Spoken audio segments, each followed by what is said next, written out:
बच्चे अपना टॉपिक है हाइड्रोडायनामिक्स। अभी तक हमने क्या क्या पढ़ा था? सबसे पहले प्रॉपर्टीज ऑफ बल्क मैटर के अंदर हमने सॉलिड से शुरू किया। सॉलिड से शुरू होते हुए हम हाइड्रोस्टैट पे थे। हाइड्रोस्टैट हमारे पास क्या था? जिस टाइम पे लिक्विड रेस्ट पे था। अब हम बात करें हाइड्रोडायनामिक्स। हाइड्रोडायनामिक्स का मतलब जिस टाइम पे कोई फ्लूइड है वो under the influence of pressure difference flow करना शुरू करता है। फ्लूइड का मतलब ही ये होता है, हम किसी भी तरीके से अगर कोई प्रेशर डिफरेंस क्रिएट करते हैं या किसी साइड से फोर्स लगाते हैं तो वो चीज फ्लो करना शुरू कर देगी, तो हम उसे फ्लूइड कहते हैं। अब जब फ्लूइड फ्लो कर रहा है तो यहां पर सबसे पहले हम बात क्या कर रहे हैं? मोशन की। लिक्विड मोशन में है, फ्लूइड मोशन में। अगर कभी कोई चीज मोशन में होगी तो उस मोशन को अपोज करने वाली चीज भी होनी चाहिए वहां पे। जैसे कि अगर एक ऑब्जेक्ट मूव करता है किसी सरफेस के ऊपर तो वहां पर उसको फ्रिक्शनल फोर्स जो होती है उस मोशन को अपोज करती है। अगर मैं कहूं कि चलो सरफेस पे नहीं चल रहा है, एयर में है, कोई एरोप्लेन मूव कर रहा है, कोई भी चीज मूव कर रही है, तो वहां पर एयर जो है वो रेजिस्टेंस ऑफर करेगी करेगी। एयर ड्रैग मिलता ही मिलता है ना। तो हर जगह पे अगर किसी मीडियम के अंदर कोई ऑब्जेक्ट मूव करेगा तो वहां पर हमेशा एक फोर्स होगी जिसे हम फोर्स ऑफ फ्रिक्शन कह रहे हैं, जो हमेशा मोशन को अपोज करेगी। इसी तरीके से अगर जो लिक्विड फ्लो कर रही है तो जब लिक्विड फ्लो करेगी तो लिक्विड के सरफेस के बीच में एक ऐसी फोर्स होगी जो उसके मोशन को अपोज करेगी, और उस फोर्स को, उस प्रॉपर्टी को हम क्या कहते हैं? विस्कोसिटी। हमारे पास जो लिक्विड है वो लिक्विड कैसा है? लिक्विड एक सॉलिड सब्सटेंस नहीं है, पूरा एक रिजिड बॉडी नहीं है, वो क्या है? वो लेयर्स की फॉर्म में है। अब लेयर्स की फॉर्म में कैसे रहता है? एक परत, दो परत, तीन परत, चार परत। अब जब हम वाटर को फ्लो होते हुए देखते हैं, मे बी कुछ लोग ऑब्जर्व कर सकते हैं उस चीज को कि वो लेयर्स में फ्लो कर रहा है। उसका सीधा सा तरीका अगर तुम देखो, अगर किसी ऑब्जेक्ट को मैं मान लो, हम तुमने कभी अगर करा हो कि बारिश के पानी के अंदर कोई कागज का टुकड़ा डालते हैं, वो फ्लो कर रहा होता है। वो कागज जो है वो पानी के साथ फ्लो कर रहा है, लेकिन पानी का एक हिस्सा जमीन के साथ टिका हुआ है। तो क्या जमीन के साथ लगा हुआ पानी और बिल्कुल सबसे टॉप वाली लेयर जो होती है वो सेम स्पीड पे मूव कर सकते हैं? नहीं करेंगे, क्योंकि जो नीचे जो जमीन है वो फ्रिक्शन ज्यादा दे रहा होगा, ऊपर वाला कंपैरेटिवली ज्यादा स्पीड में मूव कर रहा होगा। ऐसा रहेगा। लेकिन क्या नीचे वाले सरफेस पे लगने वाले फ्रिक्शन का ऊपर कोई असर नहीं होगा? ऊपर भी असर होना चाहिए। वो क्यों होगा?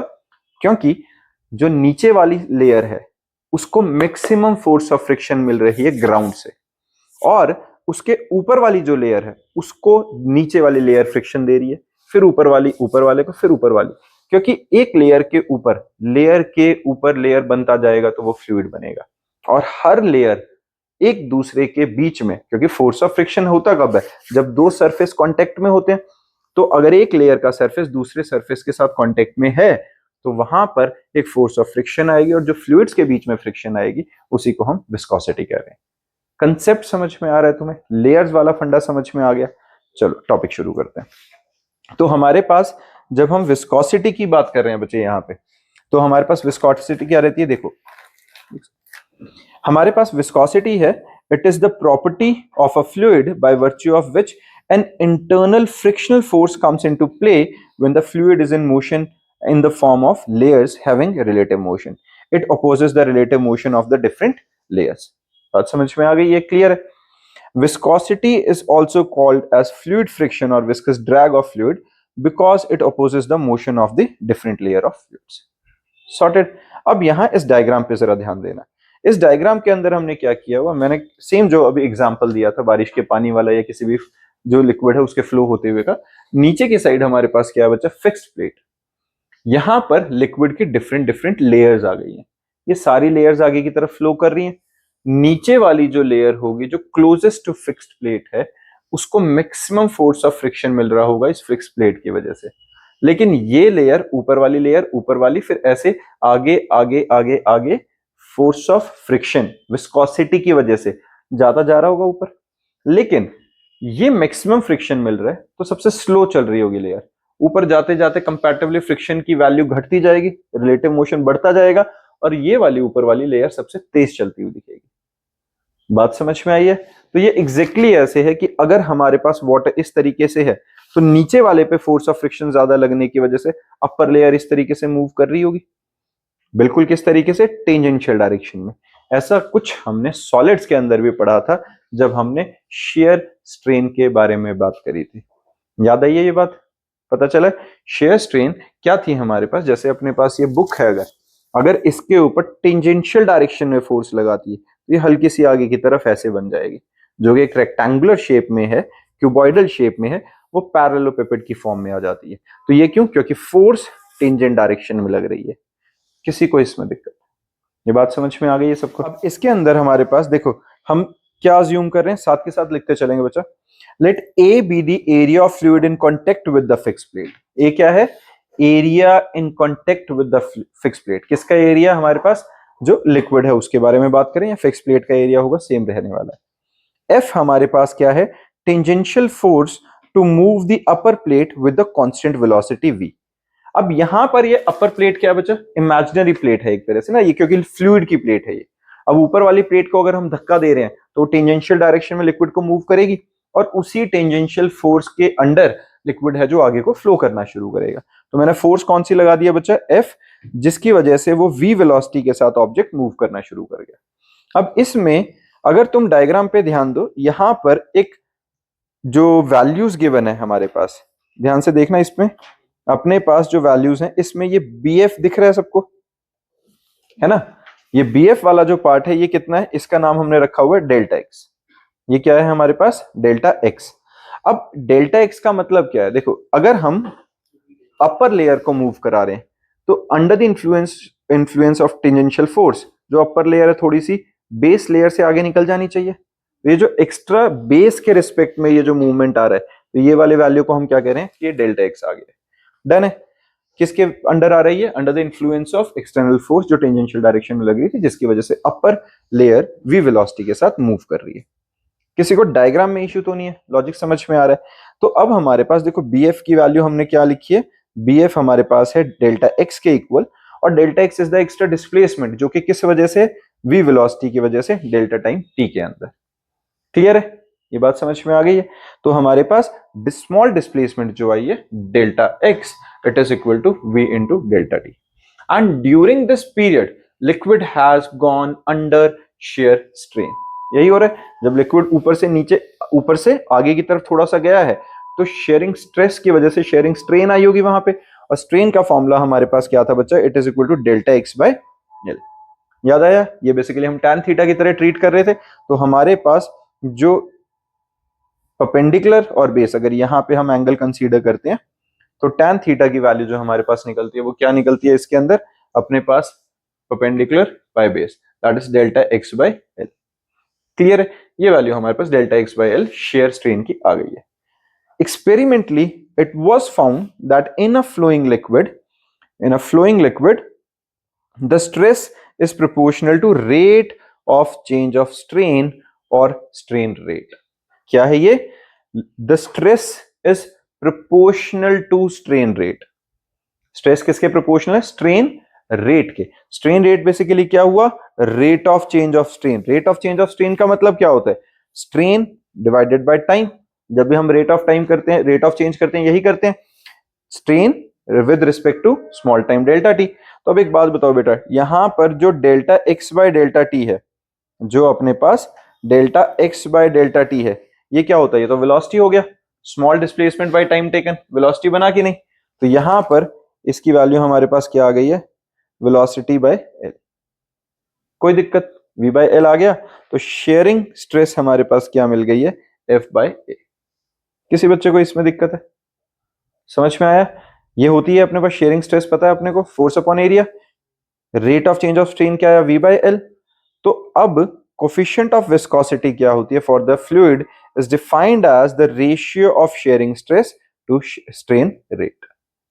ये बात समझ में आई? ये कहां से आया? देखो, हमने अभी क्या बात करी थी बच्चे? Experimentally it was found that strain जो है, हमारा जो स्ट्रेस हमारे पास है, it is proportional to rate of change of strain या स्ट्रेन रेट।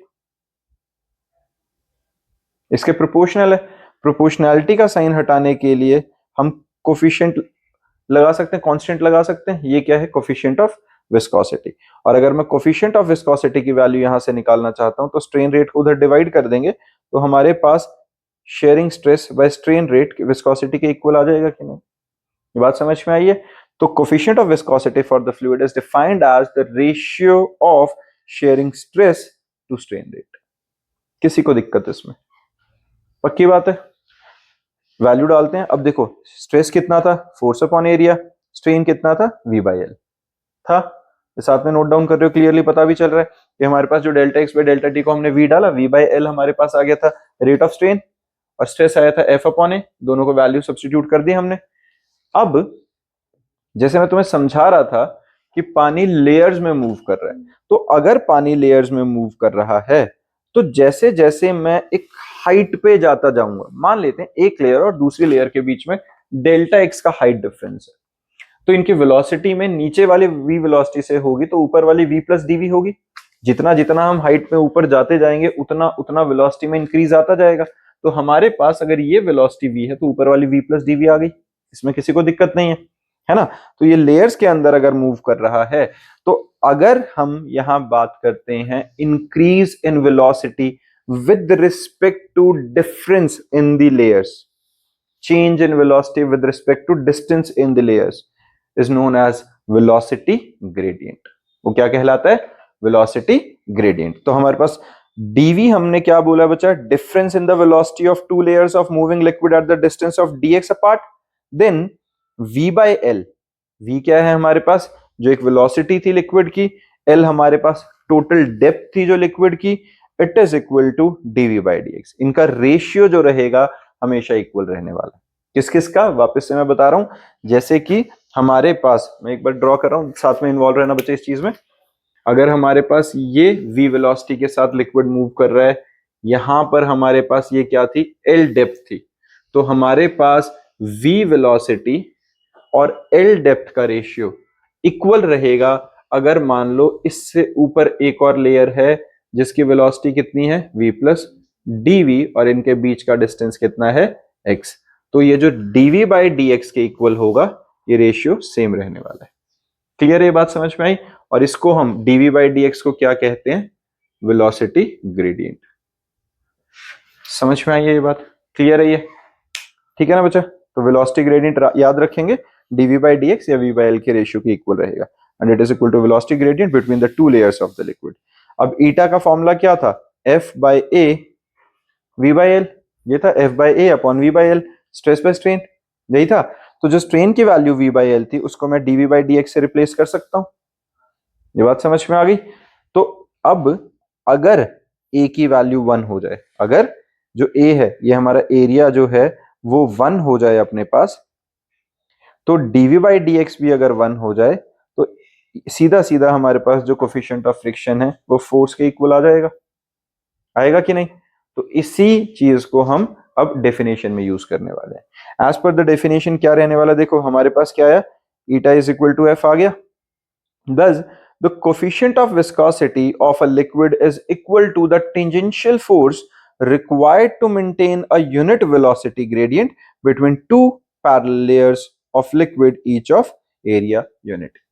समझ में आई हमने क्या बात करी कि अगर हम कोफिशिएंट ऑफ विस्कोसिटी को डिफाइन कर रहे हैं इस फॉर्मूला की फॉर्म में, तो हमने क्या कहा, coefficient of viscosity is that amount of tangential force which is required to maintain a velocity gradient of unity between the two layers of area unit. समझ में आ रही है? यूनिट क्रॉस सेक्शनल एरिया होगा जिन लेयर्स का, उनके बीच में, दो layers के बीच में वेलोसिटी ग्रेडियंट की वैल्यू 1 होगी, और उनको मूव कराने के लिए जितनी मुझे फोर्स चाहिएगी जिससे कि वेलोसिटी ग्रेडियंट 1 रहे, उस टेंजेंशियल फोर्स को हम क्या कहते हैं, कोफिशिएंट ऑफ विस्कोसिटी। ये बात समझ में आ गई है? क्लियर है? ये हमारे पास डेफिनेशन हो गई है। और इसी से अगर मैं डायमेंशन निकालना चाहता हूं, eta is equal to F L by V A, यही होती है।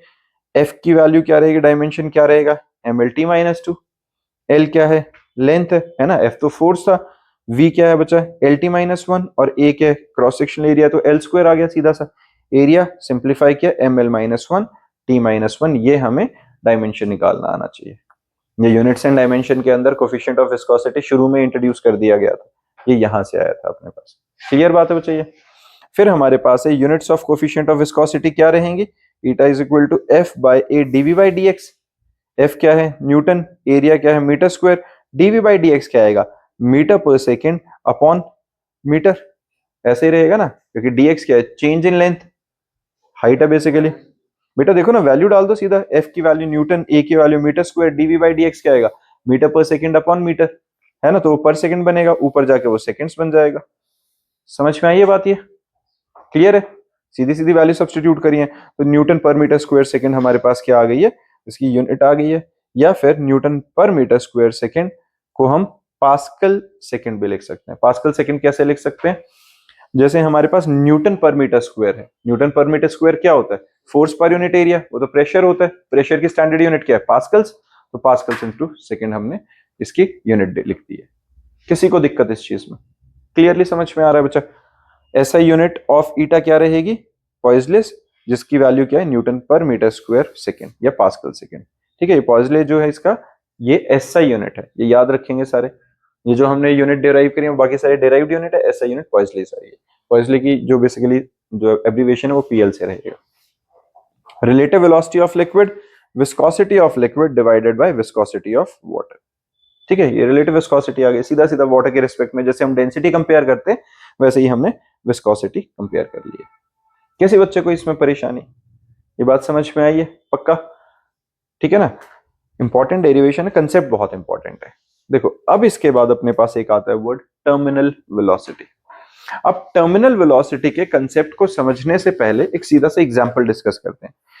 बच्चे एक बात समझो जरा, तुम्हें ये पता है कि हमने फर्स्ट चैप्टर के अंदर अपना काइनेमेटिक्स के अंदर समझना शुरू किया था, 9th क्लास में हमने फ्री फॉल का कंसेप्ट समझना शुरू किया था। एक ऑब्जेक्ट अगर ऊपर से नीचे गिरता है तो हमें पता है एक्सीलरेशन ड्यू टू ग्रेविटी लगती है उसके ऊपर, लगती है 9.8 मीटर पर सेकंड स्क्वायर है। फिलहाल आसान रखने के लिए 10 मान लेते हैं फिलहाल, वैसे वरना 9.8 होती है। इसका मतलब क्या होता है, एक ऑब्जेक्ट ऊपर से नीचे गिरे तो हर एक सेकंड में उसकी वेलोसिटी 10 मीटर पर सेकंड से बढ़ती जाए। यही होता है ना, जीरो हुआ मतलब स्टार्ट हुआ जीरो से, फिर 10 हुआ, फिर 20 हुआ, 30 हुआ, 40 हुआ, हर सेकंड के साथ 10-10 मीटर पर सेकंड वेलोसिटी बढ़ती जाएगी। अब मान लो, वैसे मानना क्या है तुम्हें पता है, बारिश आती है, बूंदे गिर रही होती हैं। बूंदों वाला एग्जाम्पल थोड़ा तुम्हें कम रिस्की लगे तो थोड़ा और टफ करते हैं। अभी पिछले साल तो बहुत सारे यहाँ ओले पड़े थे, हेल स्टॉर्म्स हैं, बड़े बड़े ओले पड़े थे, थोड़े छोटे भी पकड़ लेते हैं ओलों के साथ, चलो हम भी गिरे थे, जिसको पता है उसे पता है। तो जब जो ओले हैं वो अपने बर्फ के टुकड़े हैं छोटे छोटे से, अगर बहुत से बहुत छोटा टुकड़ा भी मैं मान लेते हैं, एक लगा लो अप्रोक्सीमेटली 50 ग्राम का मान लेते हैं, 50 ग्राम के ओले का टुकड़ा किस हाइट से गिरता होगा, अप्रोक्स लगाओ कितनी हाइट होगी, बहुत कम से कम होगी तो बादल कितनी हाइट पे होंगे हमसे, 1.5-2 किलोमीटर तो मिनिमम होने चाहिए ना। हम मिनिमम से मिनिमम 2 किलोमीटर लगा लेते हैं या 1 किलोमीटर लगाते हैं, बहुत keeping us at the safer side. भाई 1 किलोमीटर की हाइट से अगर कोई ऑब्जेक्ट नीचे गिरता है, डिस्टेंस कितना है, 1 किलोमीटर, डिस्टेंस कितना है 1 किलोमीटर, 1000 मीटर्स बन गया, यही हुआ। Initial velocity 0, acceleration due to gravity 10 metre पर सेकंड स्क्वायर मान लेते हैं, तो फाइनल वेलोसिटी क्या निकलेगी, निकाल सकते हैं, आता है अपने को, v square minus u square is equal to 2as अगर मैं लगाऊंगा तो v square minus 0 is equal to 2gs, है ना, वैल्यू डालो, v is equal to v square is equal to कितना, v निकाल लो, चलो बाद में डाल देंगे इसे, 2 की वैल्यू, g की वैल्यू 10, s कितना निकल गया हमारे पास 1000, कितना आ गया ये 20,000, है ना, अंडर रूट लेंगे तो कितना आएगा 20,000 का, निकालना जरा, है ना, 100 रूट 2, ऐसा ही रूट 2 की वैल्यू 1.414, 1.414, 100 से मल्टीप्लाई किया तो 141 मीटर पर सेकंड की स्पीड, 141 मीटर पर सेकंड। जिसको लग रहा है कि ठीक है फिर क्या ही दिक्कत है, ये दिक्कत है, काम करो अपनी अंडरस्टैंडिंग के लिए, तुम गाड़ियों के साथ कंपेयर कर पाओगे, इसको किलोमीटर पर आवर में कन्वर्ट करने के लिए हम क्या करते हैं, मीटर पर सेकंड को 18/5 से मल्टीप्लाई करते हैं, है ना, कैलकुलेशन आसान रखने के लिए इसको 140 मान लेते हैं, सिर्फ कैलकुलेशन आसान रखने के लिए, ऐसी 5 1 जार कितना जाएगा ये करना, 5 2 जार 10, है ना, 8 जार 40, 28 इंटू 18 मल्टीप्लाई करना जरा, 504 किलोमीटर पर आवर। मैंने किलोमीटर पर आवर में सिर्फ इसलिए करा है क्योंकि डे टू डे लाइफ के अंदर हम गाड़ियों को देखते हैं, भाई 100 की स्पीड पे चला गया, 150 की स्पीड पे चला गया, 200 चला गया, 500 की स्पीड पे गाड़ी जाती देखी नहीं है हमने।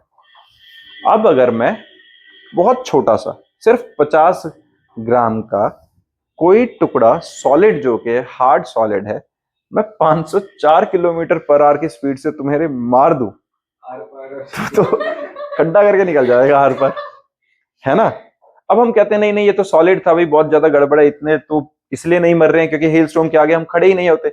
हम खड़े हुए थे पिछली बार, हमने हरकतें करी थी, मैं हुआ था, हम गिरे थे, कुछ कुछ हुआ था यहाँ पे, ठीक है चलो जो भी है, मतलब पर फिर भी बाहर खड़े होते ही हैं। वो छोड़ो, गाड़ियां तो खड़ी हैं, गाड़ियां बाहर खड़ी हैं, उनके शीशे नहीं टूट रहे हैं। 504 किलोमीटर पर आवर की स्पीड से अगर गाड़ी की छत पे भी अगर गिरेगा कुछ तो उसके अंदर खड्डा करके निकल जाना चाहिए, नहीं हुआ है। तो अगर अब मैं ये कहूं कि भाई ओलो वाला एग्जांपल छोड़ो, बारिश की बूंद गिराते हैं, कुछ ग्राम की, 5 ग्राम की, 10 ग्राम की कुछ तो होती होगी, अगर वो भी 504 किलोमीटर पर आवर की स्पीड से गिरेगी तो हम बचने नहीं चाहिए, हमारे आर पर खड्डा करके नीचे खड्डे हो जाने चाहिए। पर ऐसा नहीं होता है, ऐसा तो नहीं होता है। तो इसमें गड़बड़ कहाँ है? Air resistance. एयर रेजिस्टेंस पहली बात तो क्लियर है भाई, एयर रेजिस्टेंस क्या करेगी? उसको स्लो डाउन कर देगी। कितना स्लो डाउन कर देगी? 504 की जगह उसे कितना कर देगी? 504 की जगह उसे 500, 450 कर देगी, 400 कर देगी, और कम करते हैं, बहुत ठीक ठीक लगाते हैं, 200 कर देगी। 200 किलोमीटर पर आवर की स्पीड से आगे बारिश की बूंद लग रही है, कैसे हम हैंडल करेंगे उसे? है ना, है ना। बंदे हम जा रहे हैं, पता चला एसिड रेन की जरूरत नहीं, नॉर्मल रेन में मर रहे हैं हम। अब क्या करें? छतरियां रख रहे हैं, छतरियों में खड्डे हो रहे हैं, कोई फायदा नहीं हो रहा, है ना। फिर पर ऐसा होता नहीं है ना। ये तो सबको पता है कि हम भाई बारिश में हर कोई निकला ही हुआ कभी ना कभी, इतना अनसेफ वाला पार्ट तो कहीं है नहीं। तो यहां कुछ एक और एडिशनल चीज होनी चाहिए, होनी चाहिए कि नहीं? तो यहां पर एक टर्म आता है बच्चे, टर्मिनल वेलोसिटी। मैं अगर तुम्हें ये करके दिखाऊं तो मेरे पास एक सिंपल क्या है, मैं एक तरीके से करके दिखा सकता हूं कि अगर हमारे पास एक बड़ी सी मतलब कुछ भी कोई लिक्विड है, बेसिकली ट्रांसपेरेंट मीडियम, उसके अंदर किसी वेसल के अंदर हम डाल दें, और इतना बड़ा सा एक मीडियम है, उसके अंदर अगर हम एक बॉल डाल देते हैं जिसका मास ठीक ठाक हो, किस मास से ज्यादा डेंसिटी ज्यादा हो वाटर से, ताकि वो डूब जाए। तुम उसे अगर ऑब्जर्व करोगे, जब वो ऊपर से नीचे गिरता है ना, तो शुरू में एक्सिलरेट करता है, लेकिन एक पॉइंट के बाद ना वो यूनिफॉर्म वेलोसिटी के साथ नीचे गिरना शुरू कर जाता है। सेम काम बारिश के साथ होता है। शुरू में जब बारिश पहली बार ऊपर से इनिशियल वेलोसिटी 0 से स्टार्ट होती है नीचे की तरफ, तो वो एक्सेलरेट करती जरूर है, लेकिन एक टाइम के बाद उसका एक्सेलरेशन खत्म हो जाता है, नेट फोर्स 0 होती है और वो यूनिफॉर्म वेलोसिटी के साथ गिरती है। अब ऐसा कैसे हो सकता है कि एक बार एक्सेलरेट करे और एक बार ना करे? एक्चुअल में यहां पर एक फोर्स आती है हमारे पास, जिसकी वजह से जो हमारे पास फोर्स है उसको हम क्या करें? विस्कस ड्रैग, जिसकी वजह से ऑब्जेक्ट के ऊपर एक सर्टेन वेलोसिटी के बाद इतनी ऑपोजिट डायरेक्शन में फोर्स लग जाती है कि अब उस पे ग्रेविटेशनल पुल वाली फोर्स बैलेंस हो जाएगी। तो वो अब एक सर्टेन डिस्टेंस के बाद, एक सर्टेन वेलोसिटी एक्वायर करने के बाद, अब वो एक्सेलरेट नहीं होगा, और उस वेलोसिटी को, अब जिस यूनिफॉर्म वेलोसिटी से वो ऑब्जेक्ट गिरेगा, उसे हम कहते हैं टर्मिनल वेलोसिटी। जो मैं अभी एग्जांपल बता रहा था, यही कि अगर हम पानी की बोतल के अंदर हम करना चाहें, यहां देख सकते हैं, बस अपने पास बोतल छोटी होती है तो उसके अंदर ऑब्जर्व करते हुए थोड़ा हमें खुद मानना पड़ता है कई बार कि हाँ फर्क हो भी रहा है कि नहीं, लेकिन दिखता है, क्लियरली दिखता है उसके अंदर भी कि अगर हम बोतल के अंदर किसी ऑब्जेक्ट को डाल रहे हैं, अगर बोतल लंबी है तो यहां से थोड़ी देर तक तो वो थोड़ा सा एक्सेलरेट करेगी, लेकिन उसके बाद वो यूनिफॉर्म वेलोसिटी के साथ आके नीचे गिरेगी। क्लियर है ये? इसको करना चाहते हैं तो हम प्रैक्टिकली करके देख सकते हैं, कोई बड़ी आफत नहीं है। हम टाइम नोट कर लेंगे कि यहां से यहां तक शायद एक्सेलरेट कर रहे हैं, बट वो एग्जैक्ट पॉइंट हमें नहीं पता है ना जहां पे, तो थोड़ा हमें खुद कैलकुलेशन में कुछ इधर उधर छेड़खानी करनी पड़ेगी, लेकिन ये होता कंफर्म है। ये बात समझ में आई है? तो अब मैंने क्या बात करी, देखो यहां पर मैंने एक बात करी थी विस्कस ड्रैग की। अब विस्कस ड्रैग क्या होता है? अगर मैं पानी के अंदर किसी ऑब्जेक्ट को डालता हूं तो हमें एक चीज तो पता है, अपथ्रस्ट। अपथ्रस्ट क्या होता है? अगर एक ऑब्जेक्ट नीचे जाएगा तो वो अपनी वॉल्यूम के बराबर की वॉल्यूम ऑफ लिक्विड को डिस्प्लेस करेगा, है ना। And that volume of liquid, अब उस वॉल्यूम ऑफ लिक्विड का जितना वेट है, उतने वेट की फोर्स के बराबर अपथ्रस्ट मिलता है। ये अपने को पता ही, हमने आर्किमिडीज प्रिंसिपल के अंदर भी पढ़ा था। अगर यहां पे एक ऑब्जेक्ट को हम पानी में डालते हैं तो वो ऑब्जेक्ट अपनी वॉल्यूम के बराबर की वॉल्यूम को लिक्विड, है ना, अपनी वॉल्यूम के बराबर के लिक्विड को डिस्प्लेस करता है। अब वही वॉल्यूम ऑफ लिक्विड है जो, अगर मैं उसके वेट की फॉर्म में बात करूं, तो वही वेट के बराबर की फोर्स अपथ्रस्ट की फॉर्म में लगती है। अपथ्रस्ट हमेशा क्या था, it is equal to weight of the liquid displaced, था कि नहीं? तो एक तो फोर्स अपथ्रस्ट लग रही थी, अब मैंने एक नई फोर्स और तुम्हें क्या बताई है, विस्कस ड्रैग। अब ये विस्कस ड्रैग किस वजह से लग रही होती है? विस्कस ड्रैग लगती है बेसिकली किसी फ्लूइड के द्वारा लगने वाले विस्कोसिटी की वजह से। अगर मैं एक ऑब्जेक्ट को पानी के अंदर डाल रहा हूं तो सिर्फ वो लिक्विड को डिस्प्लेस ही नहीं कर रहा, वो लिक्विड की लेयर्स के अंदर भी तो घिसता हुआ आ रहा है, तो उसके ऊपर अपवर्ड साइड में कोई फोर्स लगनी चाहिए। अब इस विस्कस ड्रैग के अंदर सबसे अच्छी और इंटरेस्टिंग चीज क्या है, जैसे मैंने कहा कि शुरू में विस्कस ड्रैग नहीं है, एक सर्टेन वेलोसिटी के बाद विस्कस ड्रैग ज्यादा डोमिनेट कैसे करने लग गई? एक्चुअल में विस्कस ड्रैग वेलोसिटी के साथ साथ बढ़ती जाती है। जैसे जैसे ऑब्जेक्ट की वेलोसिटी इंक्रीज करेगी वैसे वैसे विस्कस ड्रैग भी बढ़ता जाएगा। तो इनिशियली जब ऑब्जेक्ट ऊपर से नीचे गिरना शुरू हुआ किसी फ्लूइड के अंदर, तो इनिशियल उसकी वेलोसिटी जीरो थी, तो विस्कस ड्रैग जीरो। जैसे ही नीचे गिरा 1 सेकंड के बाद 10 मीटर पर सेकंड, तो विस्कस ड्रैग की वैल्यू थोड़ी बढ़ी। दूसरे सेकंड में 20 मीटर पर सेकंड, अब 20 मीटर पर सेकंड जैसे ही डबल हुई तो विस्कस ड्रैग भी डबल हो गया होगा। और एक सर्टेन टाइम के बाद विस्कस ड्रैग इतना हो गया होगा कि ग्रेविटेशनल फोर्स को अपथ्रस्ट और विस्कस ड्रैग मिलकर बैलेंस कर देंगे, नेट फोर्स जीरो। अब वो ऑब्जेक्ट एक कांस्टेंट वेलोसिटी से गिरेगा जिसे हम टर्मिनल वेलोसिटी कह रहे हैं। पॉइंट समझ में आ रहा है, लॉजिक समझ में आ रहा है? हाँ जी, जैसे फ्रिक्शन के साथ कंपेयर कर रहे हैं हम हाँ, विस्कस ड्रैग को फ्रिक्शन के साथ कंपेयर जरूर कर रहे हैं, लेकिन फ्रिक्शन में और इसमें एक डिफरेंस क्या है, फ्रिक्शन के केस में अपथ्रस्ट नहीं था, यहाँ अपथ्रस्ट और विस्कस ड्रैग दोनों है। और अगर हम फ्रिक्शन के साथ भी हम बात करें तो फ्रिक्शन में भी static friction self balancing force थी कि नहीं, अप्लाइड फोर्स के साथ साथ बढ़ रही थी। तो कंपेयर जरूर कर रहे हैं, इक्वेट नहीं कर रहे हैं, तो इसको थोड़ा अलग अलग रखना दोनों चीजों को। जैसे फ्रिक्शन के अंदर तो अगर लिमिटिंग फ्रिक्शन ब्रेक हो जाता है तो उसके बाद वो स्टेबल हो तो जाता है। मैंने अभी क्या बोला बेटा, हम सिर्फ अंडरस्टैंडिंग के लिए कर रहे हैं, इक्वेट नहीं कर रहे हैं, दो अलग चीजें हैं। विस्कस ड्रैग विस्कोसिटी की वजह से है, लेकिन ये एज इट इज फ्रिक्शन की तरह काम नहीं कर रहा, मतलब मिलती जुलती चीजें हैं बट एज इट इज नहीं है। तो उस केस के साथ इक्वेट मत करो, इसे सिर्फ रिलेट कर रहे हैं। उस तरीके से है, जैसे मास को mr स्क्वायर लेते हैं एंगुलर में, वो जैसा भी, हाँ, उस तरीके से हम कह सकते हैं। ठीक है, विस्कस ड्रैग हमारे पास समझ में आया। अभी मैं एक बारी जब टॉपिक कर रहे हैं साथ में और क्लियर हो जाएगा। देखो अपने पास क्या है बच्चा, टर्मिनल वेलोसिटी में it is the maximum constant velocity acquired by the body while falling free in a viscous medium. ये पॉइंट समझ में आ गया, डेफिनेशन समझ में आ रही है क्लियरली। अब W क्या है बच्चा, wait of the body acting downward. इस डायग्राम को बनाएंगे, सारे इसके साथ इन्वॉल्व रहेंगे। फिर देखो हमारे पास क्या है, ये जो ऑब्जेक्ट है इसका वेट कहाँ काम कर रहा है, नीचे की तरफ W, और जो हमारे पास ऊपर की साइड फोर्स लग रही है ये कौन सी है, अपथ्रस्ट। अपथ्रस्ट का कंसेप्ट सबको समझ में आ चुका है। और ये जो लग रही है it is viscous drag. Overall object का मोशन कहाँ है, डाउनवर्ड। ये ठीक है, ये बात समझ में आ रही है, जो फोर्सेस लग रही हैं इसके ऊपर क्लियरली तुम्हें दिख रही हैं। तो Ft हमारे पास बेसिकली क्या है, it is the upward thrust due to buoyancy equal to the weight of the liquid displaced. Fv क्या है, viscous drag acting in the direction opposite to the motion of the body, है ना। अब Fv है, it is proportional to velocity. यहां पे जिसको अभी विस्कस ड्रैग में थोड़ा सा भी इशू आया था, इस पॉइंट पे ध्यान देना। जो Fv है, विस्कस ड्रैग है, it is proportional to the velocity. जितनी हाई स्पीड से ऑब्जेक्ट गिरता जाएगा उतनी ही उसके ऊपर विस्कस ड्रैग ऑपोजिट साइड में डेवलप होती जाएगी। क्लियर है, ये बात समझ में आई है। विस्कस ड्रैग बेसिकली किस पे डिपेंड कर रहा है, वेलोसिटी के ऊपर। तो जितनी वेलोसिटी बढ़ती जाएगी विस्कस ड्रैग बढ़ता जाएगा अपने पास। तो डेंसिटी क्या आ गई है, डेंसिटी हमने रो मान लिया, डेंसिटी ऑफ द मटेरियल जो बॉडी है हमारी, और यहाँ पे सिग्मा हमने मान लिया डेंसिटी ऑफ द मीडियम।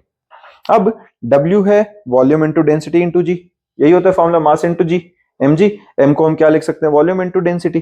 तो वॉल्यूम है 4/3 पाई आर क्यूब, डेंसिटी है रो इंटू जी। किसी को दिक्कत, सिंपल चीज चल रही है। Ft है अपथ्रस्ट, अपथ्रस्ट क्या होता है बेटा, weight of the medium displace, 4/3 pi sigma G, है ना, यही आएगा। वॉल्यूम इंटू डेंसिटी, वॉल्यूम यहाँ पर किसकी आ गई है, जो जितना ऑब्जेक्ट है उतनी ही वॉल्यूम ऑफ लिक्विड को डिस्प्लेस करेगा, इंटू ये क्या है हमारे पास, density of the medium into G. ये वेट हुआ कि नहीं, हाँ जी, नहीं पता चला, कहां से, किस वाले पार्ट से, हाँ जी। देखो बच्चे हम क्या बात कर रहे हैं यहाँ पे, तो हमने यहाँ सिर्फ अभी ऑब्जेक्ट के ऊपर लगने वाली फोर्सेस के बारे में बात करी है। फोर्सेस अपथ्रस्ट और विस्कस ड्रैग दो चीजें लग रही हैं। तो जब हमारे पास ऑब्जेक्ट के बारे में हमने बात करी, ये पहली बात तो देखो जब नीचे को आएगा, पहले तो ये सीधा क्लियर करते हैं वेट कितना होगा इसका। वेट किसके इक्वल होता है बेटा? mg। अगर मैं इसकी डेंसिटी रो मान लेता हूं तो एक बात बताओ, m क्या होता है? वॉल्यूम इंटू डेंसिटी इंटू जी। वॉल्यूम क्या होगा? 4/3 पाई आर रेडियस मान लेते हैं। किसी को दिक्कत? ये वाला पार्ट ठीक है। अब एक बात बताओ, इसने जितने लिक्विड को डिस्प्लेस किया होगा उतना ही अब थ्रस्ट मिल रहा होगा। अब weight of the liquid displace कितना होगा? Weight of the medium displace कितना होगा? Volume into density of the liquid into G. होगा कि नहीं? ये बात ठीक है। तो ये हमारे पास जो होगा ये अप थ्रस्ट के इक्वल होना चाहिए। किसी बच्चे को इसमें परेशानी है? ये पॉइंट है, यहां तक हमने अभी किया है। और इसी के अंदर अब मैंने तुम्हें एक बताया था कि जो हमारे पास ऊपर की साइड फोर्स है, पहली कौन सी लग रही थी? Up thrust. और एक फोर्स कौन सी है? Viscous drag. अब ये जो विस्कस ड्रैग है एफ वी, इसका हमारे पास सीधा सीधा फॉर्मूला होता है बच्चा 6 pi eta R V. 6 pi eta R V. ठीक है, ये बात समझ में आई है? ईटा हमारे पास क्या है? Basically coefficient of viscosity. और अगर हम सीधी सीधी बात करें 6 पाई ईटा आर सब कांस्टेंट है, तो viscous drag is directly proportional to velocity. Clear है ये बात? ये पॉइंट समझ में आ गया? तो हमारे पास अब जो टोटल फोर्स लग रही है वो किसके इक्वल लग रही है? W is equal to F T plus F we.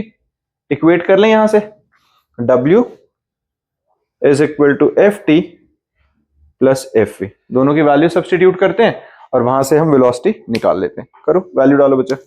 W की वैल्यू हमारे पास क्या है? 4/3 pi R cube rho G. F T की वैल्यू क्या है? 4/3 pi R cube sigma G plus 6 pi eta R V. ठीक है कोई नहीं, ये समझ में आया बच्चा? ठीक है, क्या करते हैं, इसको उठा के इस साइड माइनस कर देते हैं, सिंप्लीफाई करो। अब तो सिर्फ सिंप्लीफिकेशन रह गई, यहां से वेलोसिटी निकाल सकते हैं कि नहीं? तो हमारे पास 6 pi eta R V is equal to 4/3 pi R cube rho G minus 4/3 pi R cube sigma G. 4/3 pi R cube G common ले लिया, रो माइनस सिग्मा आ गया कि नहीं? है ना, इधर से जो कैंसल आउट हो रहा था किया। v की वैल्यू हमारे पास आ गई है 2r² g rho minus sigma by 9 eta. किसी बच्चे को इसमें दिक्कत? कंसेप्ट समझ में आ गया है बच्चे? सिंप्लीफिकेशन का अपना अपना मेथड है, सिंप्लीफाई करके अल्टीमेटली हमने वेलोसिटी की वैल्यू निकाल दी and this is terminal velocity. बात समझ में आ गई है? क्लियर है बच्चा? टर्मिनल वेलोसिटी कैसे हो रही है? जैसे जैसे वो नीचे आता जा रहा है वो बढ़ती जा रही है, उसके बाद एक सर्टेन वेलोसिटी पे वो कॉन्स्टेंटली गिरेगा। ठीक है ना? डन। अब टर्मिनल वेलोसिटी के बाद जो अपना टॉपिक आता है बच्चा वो है पॉइजलेस फॉर्मूला। देखो पॉइजले फॉर्मूला क्या है? ये बेसिकली ये है जिस टाइम पे एक लिक्विड हॉरिजॉन्टल ट्यूब के अंदर से फ्लो कर रही है, तो सीधा सीधा फॉर्मूला है, इसकी कोई डेरिवेशन नहीं है। देखोगे तो सिर्फ हमने क्या किया, कंडीशंस को लिखा और मिला के लिख दिया। अगर कोई लिक्विड किसी हॉरिजॉन्टल ट्यूब के अंदर से फ्लो कर रही है, मान लेते हैं फिलहाल अगर मैं ग्रेविटी का इंपैक्ट निग्लेक्ट भी कर दूं, अंदर प्रेशर होगा वो पूरी अंदर से मूव कर रही है, तो अगर किसी लिक्विड कोई भी लिक्विड किसी ट्यूब के अंदर से, पूरी भरी हुई ट्यूब के अंदर से पूरा लिक्विड मूव कर रहा है, तो थ्रू आउट द सरफेस उसको फोर्स ऑफ फ्रिक्शन फील हो रहा होगा, विस्कोसिटी सबसे ज्यादा वहां महसूस हो रही होगी, है ना। अगर कोई लिक्विड किसी ट्यूब के अंदर से मूव कर रही है तो जो सरफेस वाली लेयर है वो सबसे स्लो चलनी चाहिए कि नहीं, और फिर जो अंदर वाली लेयर है वो धीरे धीरे धीरे धीरे तेज वाली चलनी चाहिए। ये बात ठीक है? जैसे हमने सरफेस पे बात करी थी, नीचे वाली सबसे स्लो थी, ऊपर वाली तेज थी। अगर यही ट्यूब के भाषा में अगर हम बताएं, मतलब उसके फॉर्म में अगर मैं समझाऊं तुम्हें, तो ये वाली लेयर और ये वाली ये स्लो चल रही होगी और ये बीच वाली तेज होंगी कि नहीं, ऐसे ही होना चाहिए।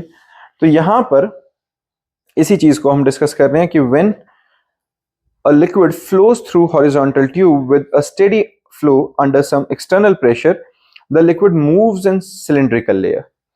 The velocity of the cylindrical layer is maximum along the axis of the tube, and the volume of the liquid flowing per second through a capillary is directly proportional to the pressure difference across the two ends. पहले ये लिखो, volume is directly proportional to pressure. सीधी सी बात है भाई, कितना liquid flow करेगा एक ट्यूब के एक एंड से दूसरे एंड में? जितना प्रेशर डिफरेंस होगा। अगर प्रेशर डिफरेंस ज्यादा है तो ज्यादा पानी जाएगा, कम डिफरेंस है तो कम पानी फ्लो करेगा। दूसरा, it varies directly as the fourth power of radius. सीधी सी बात है ये भी भाई, जितनी पाइप ज्यादा बड़ी होगी उसका रेडियस जितना ज्यादा बड़ा होगा उतनी वॉल्यूम ऑफ लिक्विड ज्यादा फ्लो करेगी। V is directly proportional to R की पावर 4। फिर तीसरा, it is inversely proportional to length of the tube. V is inversely proportional to length, है ना, सीधा सा है, लेंथ जितनी लंबी होगी उतना वाटर कम फ्लो करेगा, ठीक बात है। फिर हमारे पास आता है and it is inversely proportional to coefficient of viscosity. Obviously बात है, कोफिशिएंट ऑफ विस्कोसिटी जितनी हाई होगी उतना वॉल्यूम ऑफ लिक्विड कम बाहर निकल पाएगा क्योंकि ऑपोजिंग ड्रैग ज्यादा मिलेगा। तो इन चारों चीजों को, इन सारे केसेस को हमने कंबाइन किया तो V is proportional to P R की power 4 by L eta. Proportionality का साइन हटाने के लिए कांस्टेंट लगाया which is pi by 8। Done है बच्चा, ये हमारे पास पॉइजलेस इक्वेशन बन जाती है, ठीक है। इसके डेरिवेशन बहुत ज्यादा इंपॉर्टेंट नहीं है बट कंसेप्ट तुम्हें पता होना चाहिए, ठीक है। इसी को अगर हम डायमेंशंस के बेसिस पे डिराइव करें तो हमें क्या करना है, देखो डेरिवेशन के लिए डायमेंशंस के बेसिस पे फॉर्मूला डिराइव करना आता है सबको, है ना। डिराइव द फॉर्मूला जो हमने डायमेंशंस के बेसिस पे किया था, क्या करते थे, इन्हीं चीजों को अगर हम रिलेट करें कि volume is proportional to pressure, volume is proportional to R की power 4, volume is inversely proportional to length. Inversely नहीं भी पता है, हम क्या कहते होते हैं, it may depends on length, it may depends upon coefficient of viscosity, यही लिखते थे उसके अंदर, तो है ना। इट मे डिपेंड्स करके हम पावर में एबीसी लेते थे और by the principle of homogeneity अगर फॉर्मूला ठीक है तो एलएचएस के डायमेंशंस और आरएचएस के डायमेंशंस इक्वेट होते हैं, एमएलटी उन दोनों की पावर्स इक्वेट होते हैं, इक्वेशंस बनती हैं और हमारा सॉल्व हो जाता है। ये सबको पता है हमने फर्स्ट चैप्टर के अंदर यूनिट्स एंड डायमेंशंस में बहुत डिटेल में ये किया हुआ है। फिर भी किसी को इश्यू आएगा तो बता देना, ये कर लेंगे, अदरवाइज ये जो टॉपिक है ये बेसिकली उस चैप्टर से रिलेट करता है, क्लियर है। चलो, इसके बाद हमारे पास आता है बच्चा स्टोक्स लॉ।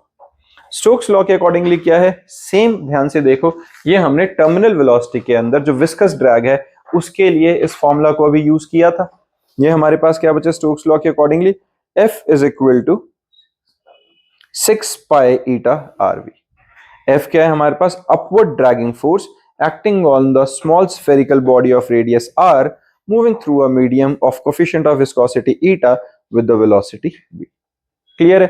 टर्मिनल वेलोसिटी अभी अभी हमने डिस्कस करी है, क्या है, it is the maximum constant velocity acquired by the body while falling freely in the viscous medium. Variation of viscosity with increase in temperature viscosity decreases. यहां से हमने क्या डिस्कस किया अभी, देखना जरा, विस्कोसिटी जैसे जैसे मैं टेम्परेचर बढ़ाऊंगा इंटरमोलिकुलर फोर्सेस वीक होती जाएंगी, डेंसिटी रिड्यूस होगी तो विस्कोसिटी भी रिड्यूस हो जाएगी। टेम्परेचर बढ़ाओ विस्कोसिटी घट जाएगी। With the increase in pressure viscosity of the liquid increases. जितना प्रेशर बढ़ाएंगे विस्कोसिटी क्या होती जाएगी, इंक्रीज करेगी, but the viscosity of water decreases where the viscosity of gases remain unchanged. ये वाटर का केस क्यों होता है भाई, क्योंकि इसके अंदर हमारे पास जो वेरिएशन है प्रेशर की वो इंटरमोलिकुलर फोर्सेस की कांस्टेंट नहीं है, यूनिफॉर्म नहीं होती है ना, 4 डिग्री पे डिफरेंट बिहेव करता है, उसके ऊपर और उसके नीचे अलग तरीके से बिहेव करता है। क्लियर बात है, ये गैसेस पे कोई प्रेशर का खास फर्क पड़ेगा नहीं। फिर आता है हमारे पास स्ट्रीमलाइन फ्लो। अब देखो यहां से एक अलग तरह की कहानी शुरू होती है। स्ट्रीमलाइन फ्लो मतलब अभी हम जो बात कर रहे थे, हमने क्या बात करी बच्चे, हाइड्रोडायनामिक्स की। हाइड्रोडायनामिक्स में हमने कहा कि लिक्विड फ्लो करेगा, अभी तक हमने लिक्विड का फ्लो करवाया नहीं, लिक्विड के फ्लो के होने वाले कॉन्सिक्वेंसेस समझे। क्या क्या, पहला हमने ये समझा कि भाई लिक्विड जब फ्लो करेगा तो उसके बीच में फ्रिक्शनल फोर्स आएगी जिसको हम विस्कस ड्रैग या विस्कोसिटी कह रहे हैं। फिर लिक्विड के अंदर या किसी फ्लूइड के अंदर किसी ऑब्जेक्ट को नीचे गिराएंगे तो एक कांस्टेंट वेलोसिटी के साथ मूव करेगा, वो टर्मिनल वेलोसिटी है, और उसी टर्मिनल वेलोसिटी के कंसेप्ट के अंदर समझते हुए हमने विस्कस ड्रैग के बारे में समझा। अब बात कर रहे हैं हम लिक्विड जब फ्लो करना शुरू करेगा तब की। जब लिक्विड फ्लो करना शुरू करेगा, कोई फ्लूइड फ्लो करेगा, तो वो किस किस तरीके से फ्लो कर सकता है, उसमें पहले जो टर्म आती है वो आती है स्ट्रीम लाइन फ्लो।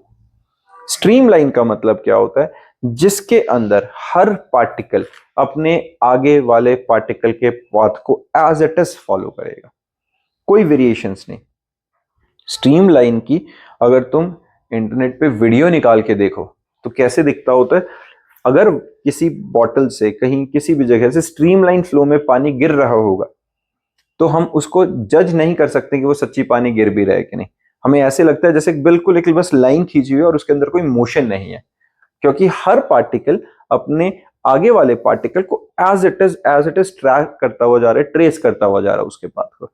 उसको हम क्या कह रहे हैं कि वो स्ट्रीम लाइन फ्लो है। इसके अंदर क्या है, that flow in which every particle of the liquid follows exactly the path of its preceding particle and has the same velocity in magnitude and direction as that of its preceding particle while crossing through that point. Clear बात है बच्चा? वो same as it is उसे follow कर रहा है।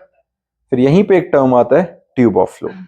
A tube of flow is the bundle of streamlines having the same velocity of the liquid particle over any cross section perpendicular to the direction of flow of liquid. उसे tube of flow कह रहे हैं। बहुत सारी streamline से मिलके जा रही है, क्रॉस सेक्शन से निकल के आ रही है, तो उसको हम क्या कह रहे हैं कि वो ट्यूब ऑफ फ्लो आ रहा है। तो ट्यूब ऑफ फ्लो में स्ट्रीमलाइन फ्लो की कलेक्शन वाली वेव्स हैं, कलेक्शन वाली ही सारे वाटर ड्रॉपलेट्स हैं एक तरह से। क्लियर है ये? अब फिर आता है हमारे पास लेमिनार फ्लो। लेमिनार क्या होता है बच्चा? Flow in which liquid moves in layer, the velocity of liquid flow is always less than the critical velocity. अब ये क्या है, देखो लेमिनार फ्लो के अंदर हमारे पास एक ऐसा फ्लो जिसमें कि लिक्विड लेयर्स की फॉर्म में मूव कर रहा है, लेकिन बहुत शांत तरीके से, बहुत वेल मैनेज्ड, बहुत सीधा सीधा साफ सुथरे ढंग से। लेकिन यहां एक लाइन बोल दी कि उसकी वेलोसिटी क्रिटिकल वेलोसिटी से कम होनी चाहिए, क्योंकि अगर क्रिटिकल वेलोसिटी से ज्यादा हो जाएगी तो ये जो लेमिनार फ्लो है या स्ट्रीमलाइन फ्लो है वो ब्रेक हो जाता है। और जब स्ट्रीमलाइन या लेमिनार फ्लो ब्रेक हो जाता है उसको हम क्या कहते हैं? Turbulent flow. अभी बता रहा हूं, वही क्रिटिकल वेलोसिटी पे हम पहुंचेंगे अभी। तो क्रिटिकल वेलोसिटी क्या है? एक ऐसी वेलोसिटी जिससे अगर ज्यादा तेज लिक्विड फ्लो करेगा तो वो स्ट्रीमलाइन या लेमिनार फ्लो में फ्लो नहीं कर पाएगा और वो टर्बुलेंट फ्लो में आ जाएगा। क्लियर है? टर्बुलेंट का मतलब क्या? वो डिसऑर्डर्ड फॉर्म में जाएगा वो। ठीक है? लेमिनार फ्लो और उसमें स्ट्रीमलाइन में डिफरेंस, लेमिनार और स्ट्रीमलाइन में मेजर डिफरेंस सिर्फ ये है, जब हमारे पास वो जो अपना स्ट्रीमलाइन फ्लो आ रहा है, बेसिकली स्ट्रीमलाइन फ्लो किस तरीके से है, हमारे पास जैसे क्रॉस सेक्शन ट्यूब की तरह फ्लो कर रहा है, जैसे पाइप की तरह पानी आता है। वो पाइप नहीं है जैसे वाटर ऊपर से नीचे गिर रहा है आके, तो आता कैसे? ऐसे करके एक लेयर की तरह, एक मतलब जैसे पाइप के अंदर से गिरता हो तो क्रॉस सेक्शन के थ्रू गिरेगा कि नहीं, है ना? एक इमेजिनरी क्रॉस सेक्शन की तरह देख सकते हो उसे, कि वो जैसे पाइप के अंदर गिरता हो तो उसी तरीके से फ्लो बाहर निकल रहा होता है वाटर से। तो वो हमारे पास क्या है बच्चा? Streamline flow. ठीक है? और अगर लेमिनार की बात करें तो पानी अब बह रहा है, जैसे फ्लो कर रहा है, नाली के अंदर से पानी जा रहा है, किसी जगह पे कोई जगह है जहां से पानी फ्लो कर रहा है, तो वो हमारे पास क्या है बच्चा? Basically laminar flow. टर्बुलेंट क्या है? When a liquid moves with a velocity greater than its critical velocity and the motion of the particles of the liquid becomes irregular or disordered. तो क्रिटिकल वेलोसिटी की basically definition भी यही है, एक ऐसी velocity अगर उस वेलोसिटी से ज्यादा तेज लिक्विड फ्लो करेगा तो वो क्या हो जाएगा? वो टर्बुलेंट आ जाएगा। टर्बुलेंट वेलोसिटी मतलब बेसिकली टर्बुलेंट फ्लो आ जाएगा। The critical velocity is that velocity of the liquid flow up to which it flows in a streamline and above which it flows become turbulent. किसी बच्चे को इसमें दिक्कत? क्लियर है यहां तक?